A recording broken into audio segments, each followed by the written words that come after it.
पण जेव्हा मंत्रालय असतं तेव्हा मुख्यमंत्री त्याचे अध्यक्ष असतात त्या पूर्णपणे त्या वास्तूचे, आणि मंत्री हा मंत्री असतो, मग नुसतं त्याला कॅटेगराईज तुम्ही पक्षात नाही करू शकत. पण ज्या पद्धतीने ही सगळी घटना झाली हे माझ्यासाठी धक्कादायक होतं. एसीबी कुणाला रिपोर्ट करतं?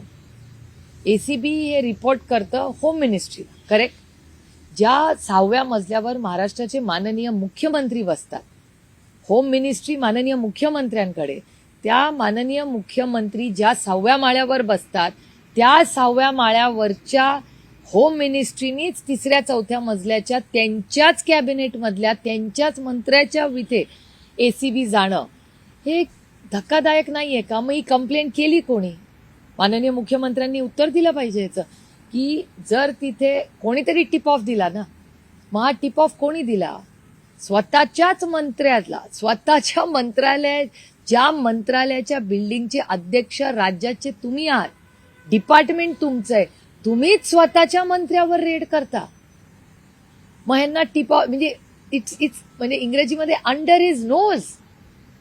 माननीय मुख्यमंत्र्यांच्या डोळ्यासमोर त्या वास्तूमध्ये, ज्या वास्तूमध्ये तुम्ही बसता त्याच वास्तूमध्ये तुमच्या स्वतःच्याच मंत्र्याच्या विरोधात त्याचंच ऑफिस तुम्ही सील करता. म्हणजे जस्ट शॉकिंग. ते ना मला माहिती नाही, मला हे विश्वासच बसू शकत नाहीये. म्हणजे आपल्याच घरामध्ये आपण आपल्याच माणसावर रेड करणं